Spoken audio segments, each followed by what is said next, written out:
아침을 뉴스로 깨웁니다. YTN 라디오 김호성의 출발 새아침. 여러분 안녕하십니까. 출발 새아침 김호성입니다. 전국이 경랑 속으로 빠져들고 있습니다. 김경수 경남지사의 법정 구속 판결에 대해서 여권의 재판 불복 선언에 야권은 반헌법적 행위라면서 맞서고 있습니다. 적폐 판사의 보복 재판, 삼권 분립에 대한 정면 도전, 여야의 극한 대치에 2월 국회 일정은 오리무중입니다. 2월 임시국회 등 주요 정치 일정이 전면 중단되면서 늘 뒷전에 있었던 민생이 더욱 뒤로 물러날 공산이 커졌습니다. 김경수 지사는 어제 입장문을 통해서 진실을 향한 긴 싸움을 해야 할 것 같다고 말했습니다. 민주당은 사법농단 세력 적폐청산대책위원회를 본격 가동하기 시작했습니다. 자유한국당과 바른미래당은 대통령의 응답과 사과, 대책을 요구하고 나서고 있습니다. 협치를 해도 산적간 난제를 풀기 어려운 상황이 협공으로 남마처럼 얽히는 전국이 돼버리고 말았습니다. 오늘 일부 여의도 중계석을 통해서 여야 입장 들어보는 시간 마련하고 있습니다. 더불어민주당의 박용진 의원, 자유한국당 백승주 의원, 바른미래당 오신환 의원 출연 준비하고 있습니다. 청취자 여러분들의 의견도 기다리고 있겠습니다. 유료 문자 샵 0945, YTN 라디오 예스 앱, 유튜브 보이는 라디오를 통해서도 의견 주실 수 있습니다. 2월의 첫날 금요일입니다. 잠시 후 출발하겠습니다.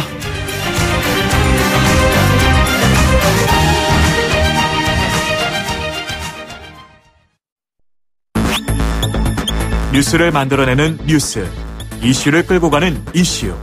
아침을 여는 정통 아침 시사. YTN 라디오 김호성의 출발 새아침.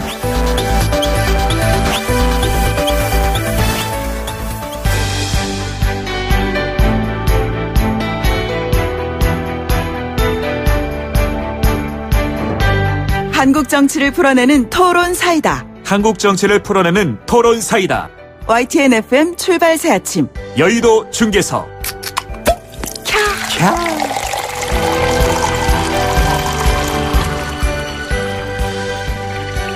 네, 출발 새아침의 새 코너 한국 정치를 풀어가는 토론 사이다. 여의도 중계석 시간입니다. 오늘 이 시간 여의도 정치 상황을 누구보다도 명쾌하게 풀어주실 분들을 모셨습니다. 더불어민주당 박용진 의원 나오셨습니다. 안녕하십니까? 안녕하세요. 서울 강북을 출신 국회의원 박용진입니다. 예, 오랜만에 나오셨습니다. 자유한국당의 백승주 의원 나오셨습니다. 예, 안녕하세요. 경상북도 구미갑의 백승주 의원입니다. 네, 그리고 바른미래당의 오신환 의원 나오셨습니다. 안녕하십니까? 예, 안녕하십니까. 서울 관악을 오신환 의원입니다. 예, 세 분 나오시니까 스튜디오가 아주 꽉 찼습니다. 유튜브 보이는 라디오 통해서 세 분의 옷, 넥타이 컬러가 어떤지 확인하실 수가 있으니까 청취자 여러분들도 참고해 주시기 바랍니다. 이 설 연휴가 이제 시작이 사실상 이제 되는데요. 명절 일정 좀 바쁘실 텐데 짧게 어떤 계획 세우고 계신지 한번 박 의원님부터 좀 얘기해 주실까요? 저는 오늘 계속 지금 이번 설 연휴 들어가기 전에요. 지역에 경로당에 세배 쭉 다니는 일정 있었고요. 돈 많이 받으시겠네. 아유, 드려야 될 판에 무슨. 그리고는 오늘 전통시장 몇 군데 예. 인사 다닙니다. 예. 백 의원님요. 예. 지금 구미는 지금 하이닉스 유치 때문에 막 네네. 시민들이 경제 문제에 관심이 뜨겁습니다. 내려가서 그 하이닉스 유치 운동하는 시민 단체 지도자를 좀 만나서 네네. 그간의 어떤 진행 상황하고 그 구미의 어떤 분위기 이런 부분 다시 한번 확인할 계획으로 있습니다. 알겠습니다. 오 의원님께서는 예, 저도 눈코 뜰 새 없이 바쁜데요. 오늘 저희 바른미래당에서 사무처 정기 인사가 있는 날입니다. 예. 예, 그래서 저희가 어제 인사위원회 개최해서 인사 오늘 발표할 예정이고요. 틈틈이 지역에 늘 하던 그 설 전에 주민들 인사, 시장 방문, 의정보고서 배포하고 있습니다. 예. 알겠습니다. 세 분과 함께 전국 현안과 관련된 이야기 나눠보는 시간 진행하도록 하겠습니다. 중간중간에 청취자 여러분들의 의견 있으시면 주시기 바랍니다. 유료 문자 샵 0945 있고요.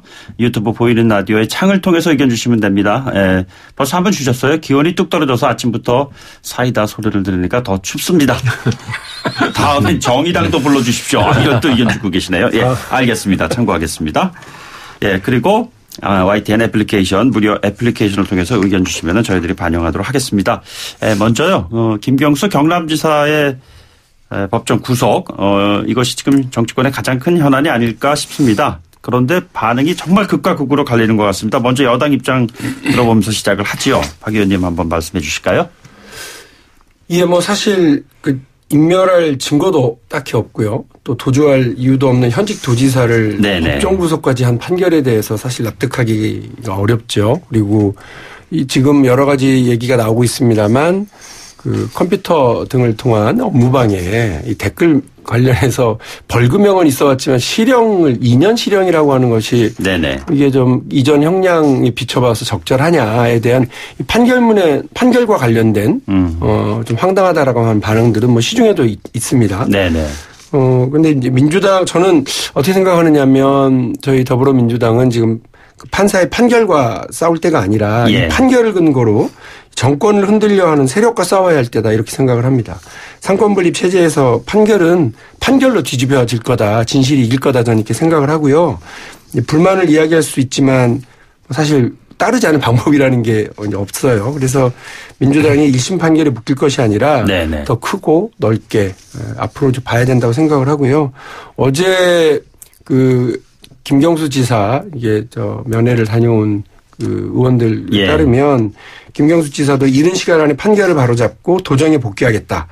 또 서부 경남 KTX 사업을 추진하고 경남 경제를 부활시키겠다 이렇게 얘기를 했어요. 그러니까 김경수 지사는 지금 미래를 보고 있는 거고요. 2심 판결에서 자신감을 가지고 있기 때문에 저희 더불어민주당도 항소심 판결을 통해서 잘못된 판결을 바로잡고 진실을 분명히 세워서 민생 안정, 한반도 평화 를 위해서 최선을 다하겠다 이런 말씀 드립니다. 다만 이걸 대선 불복으로 끌고 가려고 하는 이런 사람들이 있다고 한다면 그건 단호하게 대처하겠습니다. 대선 불복으로 끌고 가려고 하는 건가요, 백 의원님? 아직 상급 심판이 남아있지 않습니까? 결코 서두를 일은 아니지만 최종심까지 그런 결론이 난다면 당연히 어떤 집권 과정의 정당성 문제가 제기될 걸로 생각합니다. 구태여 우리 자유한국당이 나서지 않아도 국민들과 많은 분들이 대선 과정에 이런 불법 선거 운동 있었겠구나 하는 확신을 가지지 않겠느냐. 이거 상급심에 최종심이 나왔을 때 이야기입니다. 당론은 아닙니다. 그렇습니다. 그래서 우선 저는 이번 판결을 보면서 우선 그런 생각이 들었어요. 버스 안에서 제가 뭐 다른 데 버스 안에서 이걸 들었는데 하여튼 큰 폭탄이 정치 폭탄이 터졌구나 하는 생각을 가졌고요. 전체적으로 이 드루킹스 사건을 시작은 사실 민주당에 있었지 않습니까? 추미애 대표가 그때 문제를 제기해서 진행되는 과정 또 특검이 진행되는 과정을 보면서 제일 아쉬웠던 부분은 김경수 도지사가 그 당시는 뭐 의원이었죠. 같은 사안에 대해서 말을 계속해서 번복하고 바꾸는 모습을 보고 참 안타깝게 생각했어요. 정치 지도가 저런 거짓말을 해도 되느냐 이런 생각을 제가 좀 가졌었고 이 특검 사실 기간 연장도 하지 않을 때 특검 저렇게 무력하나 했는데 역시 특검이구나.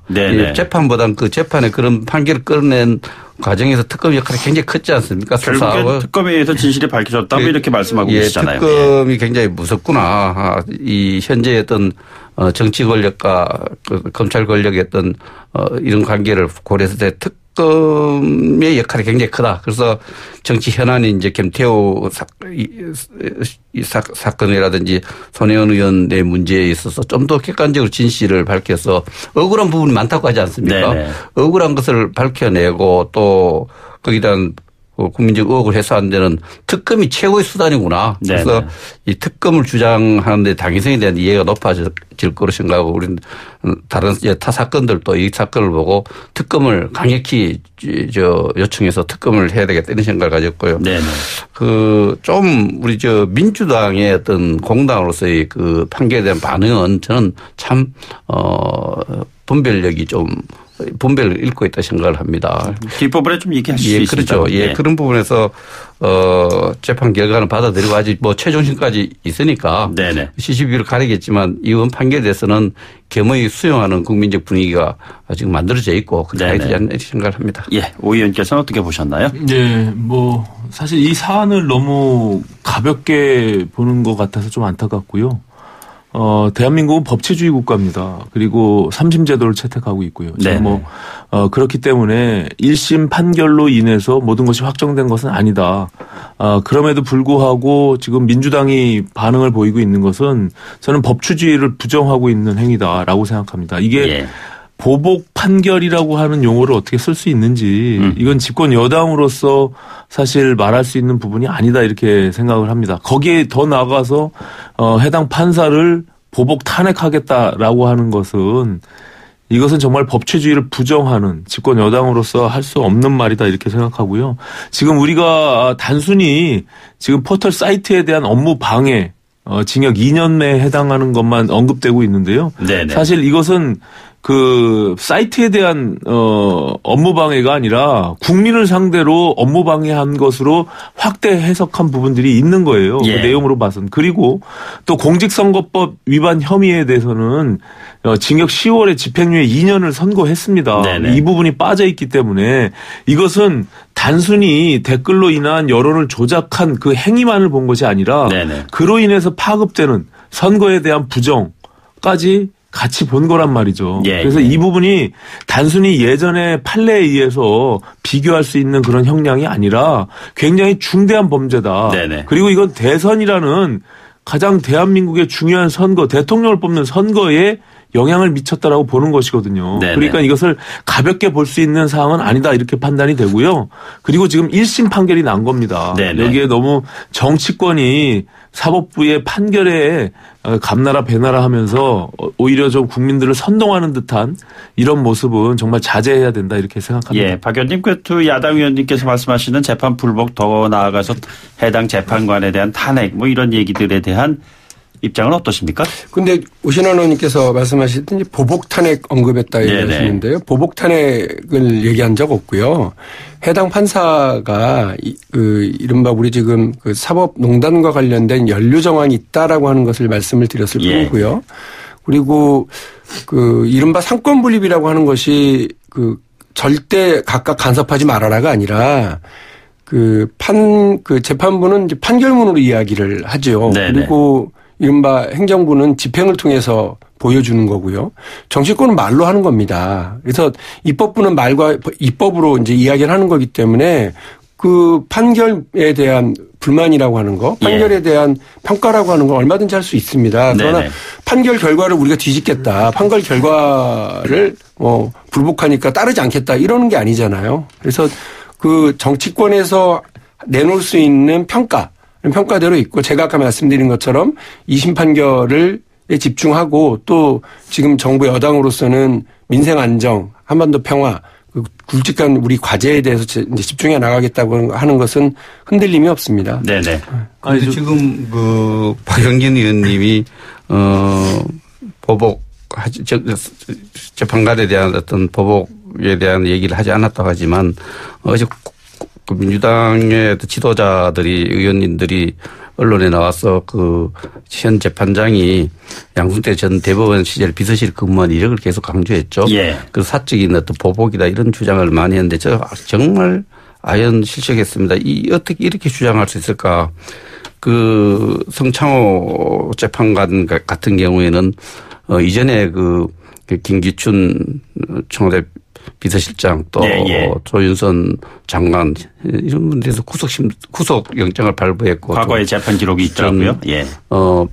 박근혜 대통령에 대한 어떤 가혹한 재판 이런 것을 했는데 그 당시에 이 재판관에 대해서 문제를 제기하지 않았거든요. 그래서 어떻게 보면은 이것을 물론 뭐 피의자 입장에서 또 피의자 같은 동료 입장에서 사적으로는 이런저런 얘기할 수 있습니다. 네네. 그러나 그 공식적으로 공적으로 그 재판관의 어떤 이력 경력까지 검증하면서 보복 재판이다 이런 주장은 이거는 정말 납득할 수 없고요. 분별력을 잃고 이성을 잃은 주장이다. 저는 그렇게 생각합니다. 지금 사법농단과 관련해서 이미 거론됐던 그 판사들이 다 나열되어 있습니다. 민변에서도 한 10여 명을 거론했고요. 또 지금 민주당에서 대상자들을 압축해서 한 5명 정도를 제안을 해온 바도 있고요. 네네. 그 안에 성창호 판사는 들어있지도 않았습니다. 지금 보면요. 청취자분들 가운데 7233님 택시기사입니다. 국민 실망 큽니다. 민주당 깊은 반성을 해야 합니다. 주셨어요. 그런데 0991님은 김경수 지사가 자유한국당 소속이었다면 어떻게 했을까요? 아니 어떤 당의 소속과 상관이 없습니다. 이거는 사법부라는 것은 우리가 갈등 구조 속에서 최종적으로 그것을 심판하고 판단하지 않습니까? 네네. 근데 그 행위에 대해서 어떨 때는 자기한테 유리하다고 해서 착한 판사가 되고 불리하다고 해서 나쁜 판사가 되는 것은 아니잖아요. 네네. 그렇기 때문에 이건 심각한 우리 법치주의의 근간을 흔드는 그런 행위이기 때문에 특히 이것이 야당도 아니고 집권 여당입니다. 여당이 과거에 지금 말씀하신 대로 박근혜 대통령의 8년 징역형에는 아주 잘한 그런 판사가 되고 지금 김경수 지사를 구속했다고 해서 잘못된 나쁜 판사, 적폐 판사가 되는 것은 네네. 이것은 정말 말이 안 되는 것이죠. 그리고 1심 판결이 난 겁니다. 네네. 그리고 이 판결을 성창호 판사 혼자 한 게 아니라 합의부에서 이뤄낸 거예요. 3명의 판사가 함께 한 겁니다. 그러면 어떻게 그 주심 판사를 상대로 해서 이것을 탄핵을 얘기하면서 보복에 대한 얘기를 하는 것은 정말 심각한 사법부의 위기라고 생각하고요. 이게 단순히 이제 사법부가 신뢰가 지금 추락한 상황이긴 하지만 오히려 정치권에서 그 부분들을 국민들에게 다시금 신뢰를 회복할 수 있는 노력을 같이 해줘야지만이 대한민국이 살아날 수 있는 거 아니겠습니까? 네네. 오신환 의원님이나 백승주 의원님의 저런 주장이 적절하게 국민들에게 받아들여지려면 그 재판부나 대한민국 사법부가 그런 모습을 보여왔었어야 한다고 생각을 합니다. 그동안요? 그러나 우리 재판부가 그야말로 우리 사회로부터 떨어져서 천상 위에서 그 정의롭게 판단하고 어떠한 그 관계로부터도 다 자유롭게 했었느냐. 그렇지 않았다는 게 이미 다 확인되고 검찰 수사 결과로 드러나고 있고 그러지 않습니까? 그리고 심지어는 동일한 사법부 안에서도 그런 부분에 대한 반성이 나오고 사법농단에 대한 자신들에 대한 스스로의 자아 비판들이 전개되고 있고 스스로 판사 탄핵을 이야기하고 있는 마당입니다. 그렇기 때문에 그 다른 재판들은 몰라도 이 재판만은 지고지순하다 이렇게 볼 문제는 아니라는 거예요. 얼마든지 국민들로서 여론으로서 혹은 정당으로서 정치인으로서 그 재판 내용에 대한 의구심을 제기할 수도 있고 또 판결에 대한 불만도 제기할 수 있는 겁니다. 근데 그런 부분에 대해서는 손도 대지 마라. 상권분립인데 어디 정치권에서 이야기를 하느냐. 이런 식으로 얘기하면 무슨 말씀인 줄 알겠는데 그렇게 얘기하는 것 자체도 되게 정치적일 수밖에 없는 거고요. 그래서 저희는 이른바 입법부가 사법부의 전반에 대해서 너무 지나치게 관여하는 것에 대해서 조심스럽게 생각합니다만 이 판결이 안고 있는 여러 가지 그 균형감을 잃어버린 그 부분에 대한 문제 지적 당연히 국민들에게 저희가 얘기할 수 있고요. 국민들이 그 부분에 대해서 수긍하시거나 납득하실 수 있는 부분들이 충분히 있다고 보는 겁니다. 이건 진짜 도를 넘어선 거예요. 제가 봐서는 사법부의 판결한 판사가 아니 얼마 전에는 그러면은 김기춘 조윤선 장관 구속할 때는 아주 잘한 일이고 당연한 일이고 그건 착한 판사가 되는 것이고 또 박근혜 대통령을 구속한 것은 잘한 행위인데 어떻게 같은 판사가 지금 김경수를 구속했다고 해서 적폐 판사가 됩니까? 이것은 국민들이 납득할 수 없는 일이에요. 사법부의 지금 사법농단과 관련해서 신뢰가 떨어졌다는 것은 충분히 100번 이해합니다. 하지만 그 또한 사법부를 존중하는 입장에서 접근했을 때 우리가 사법부의 신뢰가 다시 살아나는 것이지 그럼 지금의 사법부를 그냥 없앨 겁니까? 저는 이 부분에 대해서는 민주당의 입장이 정말 명확해야 될 것이고요. 오늘 안희정 전 지사에 대한 판결이 나올 겁니다. 이미 그러면 어떤 반응을 보일지 다 알고 있는 거예요. 국민들은. 지금 아까요. 백 의원님 어떻게 질문이 들어온 거냐면요. 김경수 지사가 자유한국당 소속이었다면 백승주 의원님은 어떻게 하셨을 겁니까? 이 질문이었거든요. 청취자 그렇습니다. 만약 1심에 어떤 우리 한국당 소속의 의원들이 많은 분들이 재판을 받고 있습니다. 그 속에서 정치적으로 억울한 부분들도 있다고 생각하는 부분도 있고 그렇게 확신에 가까운 믿음을 가지는 그런 판결도 있습니다만 그러나 1심 이렇게 나왔을 때 사법의 판단을 존중하고 이런 우려와 걱정에 대해서 좀 잘 고려하길 바란다. 이 정도의 얘기는 나올 수 있는데 지금 박영준 의원님 말씀하시는 게 전체적으로 사법개혁을 우리 당 반대한 적 없습니다. 사법부가 좀 더 공정하고 국민들의 여러 가지 의심을 떨쳐내고 좀 독립적으로 공정하게 재판해 주기를 바란다. 이것이 사법개혁의 큰 정신이라면 이거 반대하는 국민이 어디 있고 반대하는 정당이 어디 있겠습니까? 지금 우리가 문제를 아침에 제기하고 있는 것은 이번에 김경수 도지사에 대한 판결을 그런 전체적인 맥락에서 사법 정의하고 연결시켜 갖고 사법 정의에 봤을 때 이런 부정의한 판단이다 이런 데 대한 단정하고 규정하고 있는 이런 민주당의 태도에 대해서 우리가 문제가 있다. 정말 이성을 잃은 일이다 생각을 합니다. 분별력을 잃었어요. 알겠습니다. 이게 일부 좀 잠시 좀 마무리하고요. 잠시 광고를 듣고 좀 진행을 좀 해야 될 것 같습니다. 윤반86님이 이런 의견을 주셨어요. 유튜브로. 아, 세 분이 옹기종기 앉아 계시니까 귀엽네요. 예. 좁아요. 여기 아니라. 자, 약간 이제 광고 듣고 틈을 좀 버리도록 하겠습니다. 잠시 뒤에 돌아오죠. 네, 더불어민주당 박영진 의원, 자유한국당 백승주 의원, 바른미래당 오신환 의원과 함께하고 있습니다. 청취자분들도 의견 주시기 바랍니다. 문자로는요, 샵 0945로 보내주시면 되고요. 유료 문자입니다. 그리고 유튜브 보이는 라디오 댓글창을 통해서 의견 주시면 저희들이 반영하도록 하겠습니다. 애플리케이션을 통한 참여 가능하고요. 자, 이 주제를요, 김경수 지사 법정 구속 관련 얘기는 시간이 부족하면 부족하지 많지 않을 것 같습니다. 그래서 이 정도로 좀 일부에서 마무리하는 걸로 하고요. 이달 말 한국당 전대 열리지 않습니까? 정치권의 주요 또 이슈 가운데 하나인데요. 일단 백승주 의원님 나오셨으니까요. 네. 어떻게 됐습니까? 3자 구도가 맞습니까? 황교안, 홍준표, 오세훈. 아직 이 후보들 공식 등록을 안 했고요. 그에 따른 어떤 여론조사 결과가 신뢰 높은 여론조사 결과가 안 나왔는데 지금까지 인지도나 여러 가지 또 공인된 것이라 공인 안 된 이렇게 표현할 수 없지만 여론조사들 지역이든 서울 여론조사를 보면은 국민 상대 여론조사를 보면은 상강체제로 이렇게 만들어지는 것 같습니다. 우선은 흥행은 성공하고 있다고 봅니다. 이렇게 우리 전당대회가 최근에 자유한국당 전당대회에 대해서 국민들의 관심, 특히 당원들 뜨거운 관심이 모아진 적이 있거든요. 정말 컨벤션 효과예요. 예, 흥행은 굉장히 성공하기 때문에 컨벤션 효과도 좀 있는 것 같고요. 그런 부분에서 좀 과열돼서 이제 약간 이것이 화합의 어떤 전당대회가 안 되고 좀 분열될 수 있지 않느냐 이런 걱정도 좀 있지만은 제가 볼 때는 이렇게 컨벤션 효과라든지 이거 잘 마무리하면은 수권 정당으로서 어떤 이미지 특히 정당 구도에서 양당 구도로 가는데 굉장히 중요한 전환점을 만든 오신환 의원 미안합니다. 전환점이 될 수 있는 그런 전당대회가 될 거로 기대를 하고 있습니다. 민주당에서는 어떤 느낌이십니까? 긴장하고 있어요. 예. 왜냐하면요, 사실 이제 이번 주 초에 여론조사 두 가지가 좀 눈에 띕니다. 하나는 황교안 전 총리가 차기 대선 주자 1위라고 하는 점, 그리고 자유한국당이 그 전주보다 2.4% 정도가 상승해서 아마 역대 최대치의 지지율을 확보했다라는 겁니다.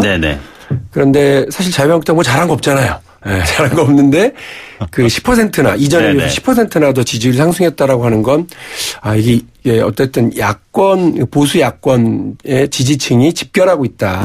그리고 전열을 가다듬고 있다 이런 느낌이거든요. 그런데 이번 전당대회를 통해서 그분이 누가 됐든 간에 홍 씨가 됐든 황 씨가 됐든 오 씨가 됐든 어떤 분이 됐든 간에 당대표가 되고 나면 그 전열을 가다듬는 야권의 전열 정비라고 하는 것이 형성될 거다. 이렇게 되면 저희가 이제 3년 차의 정권을 이끌어가고 있는데 여러 가지로 어렵죠. 그래서 긴장하고 바라봐야 되지. 저기서 누가 되더라도 우리한테 유리해라고 하는 방심하는 마음이 조금이라도 있으면 집권 여당으로서는 상당히 어려운 정치 구도로 갈 수밖에 없겠구나라고 하는 야권의 전열 정비라는 얘기 나오면 바른미래당의 입장에서는 누가 되시는 게 좋겠다고 생각하고 계시죠? 누가 되는 것은 자유한국당에서 선정할 문제고요. 다만 상강구도에 오 씨가 있네요. 그죠? 그렇습니다. 아니 저는 자유한국당의 일부 이제 언론의 집중 또 관심도 이런 부분들이 지지도에 연관이 있죠. 근데 저는 아까 박영진 의원님 말씀하신 대로 자유한국당이 잘한 게 없다라는 부분들이 분명히 있거든요. 그래서 그 부분을 어떻게 미래지향적으로 가치에 대한 비전을 국민들께 보일 것이냐 이번 전당대회를 통해서 그리고 어떻게 새롭게 변화된 모습으로 지금의 어떤 탄핵과 관련돼 있는 이런 부분들을 어떻게 극복해낼 것이냐 이런 것들이 굉장히 중요한 과제라고 생각합니다. 그래서 그 지도부 이제 선정되는 당대표와 지도부가 어떤 비전을 만들어낼 것인지가 집중해서 이 선거가 이루어져야지 단순히 개파 간의 또다시 친박과 비박 프레임 속에서 선거가 치러지면 저는 오히려 망하는 길로 갈 것이다 이렇게 보고 있습니다. 비전에 대한 말씀하셨으니까요. 지금 보면 많이 언급되는 분 중에 하나가 황교안 전 총리이신데 태극기 세력도 나라에 헌신한 분들이다 이런 발언을 했어요. 이것이 어떻게 보면 보수와 진보의 프레임을 늘 얘기할 때마다 나오는 얘기인데 어떻게 보시는지요?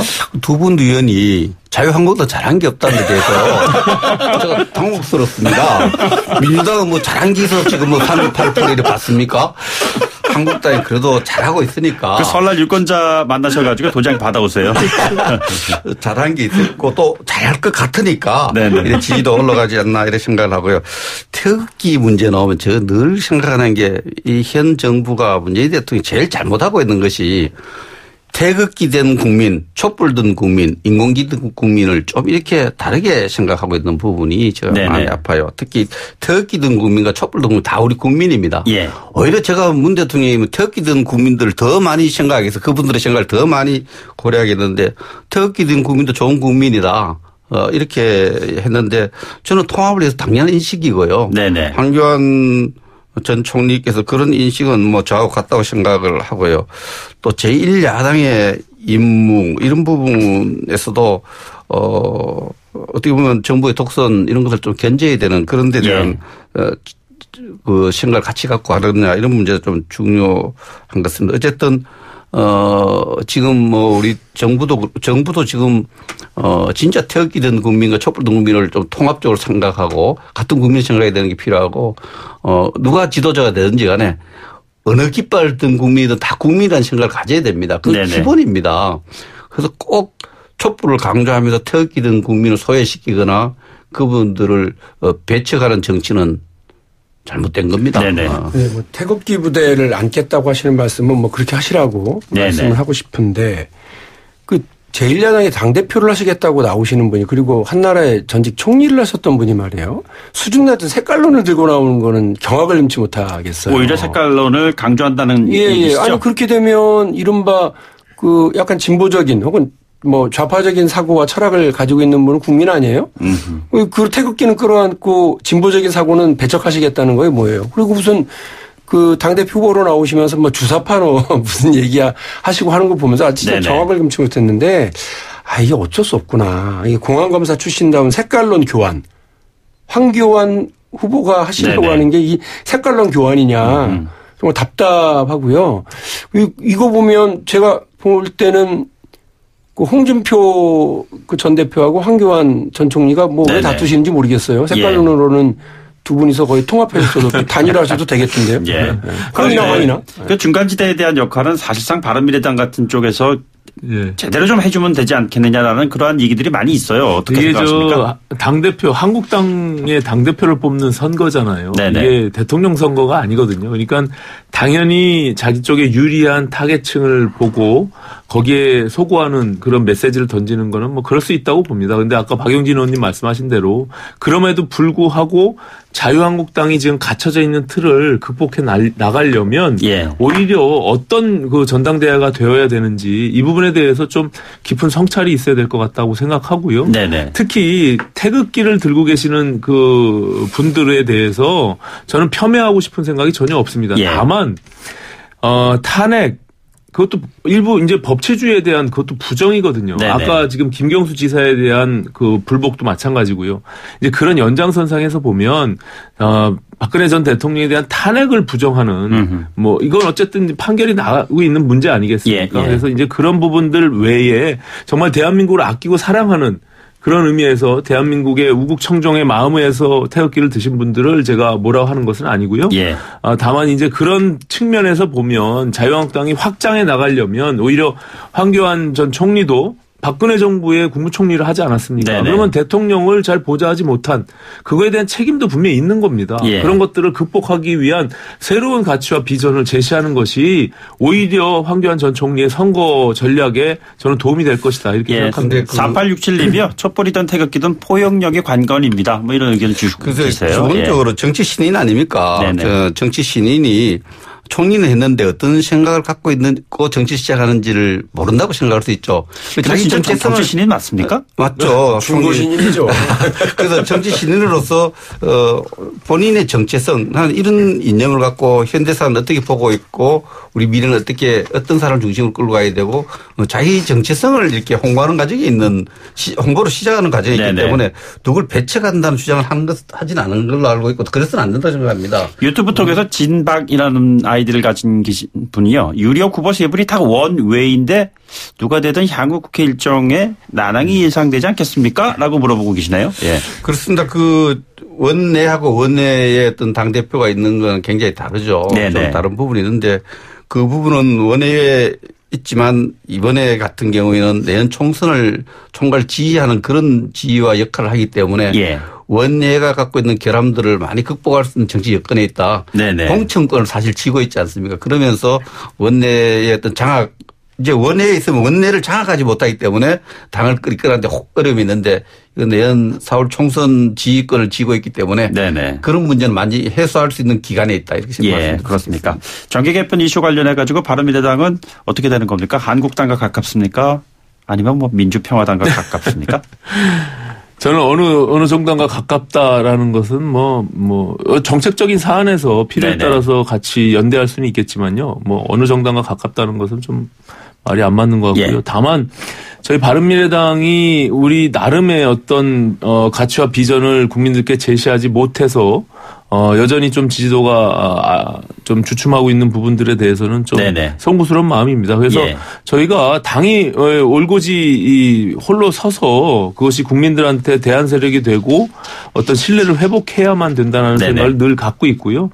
저희가 이제 설 연휴 지나자마자 8, 9일 날 1박 2일로 국회의원 연찬회를 합니다. 그래서 그 속에서 아주 깊이 있는 또 속내를 다 허심탄회하게 털어놓고 우리 당의 미래에 대해서 한번 고민을 털어놓을 생각이 있습니다. 설 연휴 뭐 이제 곧 시작이 되니까요. 그 유권자들 만나셔서 많은 말씀 들으시기 바라고요. 30초 정도씩 좀 시간을 드릴게요. 그 설 연휴 시작하는 국민들께 드리는 메시지를 좀 말씀해 주시죠. 박 의원님 먼저. 경제도 어렵고 여러 가지 삶이 여전히 이제 팍팍합니다. 집권 여당으로서 여러분들께 많이 송구한 점이 있고요. 그러나 대통령부터 우리 더불어민주당의 평당원들까지 최선을 다해서 이 민생의 어려움을 극복하기 위해서 노력을 하고 있고 야당도 많이 좀 도와주시고요. 그리고 우리 국민 여러분들께서도 어려움 중에도 희망 잃지 마시고 함께 해주셨으면 좋겠습니다. 새해 더 건강하시고 이번 설 연휴 편안하게 지내시면 고맙겠습니다. 백 의원님이요. 개인이나 가정이나 또 여러 가지 직장이나 국가적으로 걱정도 많고 과제도 많습니다. 그런 과제들이 기해년을 좀 한글식으로 해서 아마 기적같이 좀 이렇게 해결되는 그런 해가 되었으면 좋겠습니다. 알겠습니다. 이제 설 연휴 가족들과 함께 풍성하고 행복한 그런 연휴가 되어야 될 텐데요. 사실 이제 정치적 이슈들이 굉장히 많이 지금 불거졌고요. 민생이 우선되는 그런 정치가 펼쳐져야 됨에도 불구하고 사실 그렇지 못한 점에 대해서 아마 이제 설 때 가족들과 쓴소리가 있을 거라고 예상이 되는데요. 저는 우리 대한민국의 법치주의는 반드시 자리를 잡고 그리고 훼손되면 안 된다 이렇게 생각합니다. 그런 측면에서 보면 이건 여야를 떠나서 우리 대한민국의 책임 있는 정치권의 정당으로서 그 역할을 최선을 다해야 된다 이렇게 생각하고요. 가족들과 함께 행복하고 풍성한 그런 설 연휴 되시기 바라겠습니다. 알겠습니다. 세 분 설 민심 잘 파악하고 오셔가지고요. 설 연휴 이후에 여의도 중계석이 좀 탄탄한 내용으로 다시 한번 또 청취자 여러분들 찾는 시간 마련할 때 나와주시면 고맙겠습니다. 오늘 말씀 고맙습니다. 감사합니다. 지금까지 백승주, 오신환, 박용진 의원 세 분과 함께했습니다. 잠시 광고 듣고 돌아오죠. 1부와 2부 토론 때 그 여론조사 관련된 당 지지율 발언 관련 여론조사 개요 말씀드리겠습니다. YTN 리얼미터에 의뢰해서 1월 21일부터 25일까지 19살 이상 유권자 2,515명 대상으로 유무선 자동응답, 무선 전화 면접 방식으로 조사한 결과입니다. 응답률이 7.3%, 표본 오차는 95% 신뢰 수준의 플러스 마이너스 2.0포인트.